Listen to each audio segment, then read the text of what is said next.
Washington reporter Kevin Fry has been following the latest developments. He is back with us here this week outside the courthouse in Lower Manhattan with more. Good morning, Kevin. Yeah, good morning, Jamie. Good to be back. And we are playing the waiting game once again to see what this grand jury might do this week, if anything. This, as we saw, the politics of this investigation take center stage over the weekend. Campaigning in Waco, Texas Saturday, the former commander-in-chief railed against the possibility of an indictment, while also arguing the many investigations he's facing could help him politically. The new weapon being used by out-of-control, unhinged Democrats to cheat on election is criminally investigating a candidate, bad publicity and all. The case actually gets adjudicated in the press, and people see it's and they go and they say, it's unfair. Donald Trump has already said that an indictment could lead to death and destruction.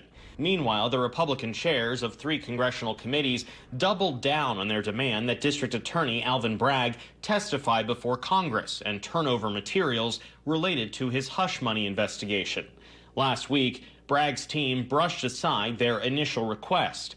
In a new letter this weekend, the chairs warned Congress may have to take legislative action to protect former and/or current presidents from politically motivated prosecutions by state and local officials. They also threatened to put conditions on federal funding for state and local law enforcement jurisdictions. In response, Bragg again pushed back on the House GOP demands, saying in a statement that the unprecedented inquiry serves only to hinder, disrupt, and undermine the legitimate work of our dedicated prosecutors.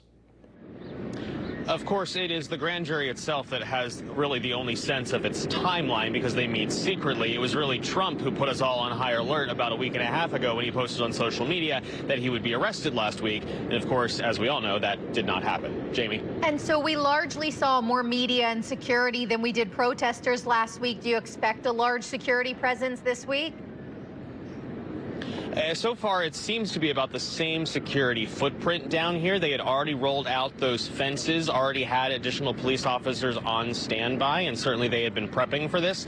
So we'll see exactly how things play out in the days ahead. We also did not see much in the way of protests last week, just a handful of people each day.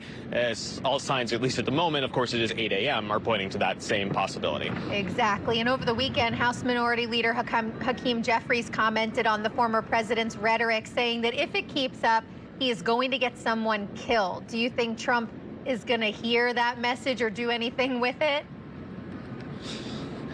Well, he hasn't heard it over the last few years, so far be it from me to actually speculate on that. But certainly this is something you've heard from Democrats for some time now, especially in light of the January 6th attack on the Capitol, that the president's rhetoric does have implications, especially when you saw in that Truth Social post his calls and suggestion that that there's going to be violence, that there's going to be something that does come out of this if he were to be indicted. So we shall see.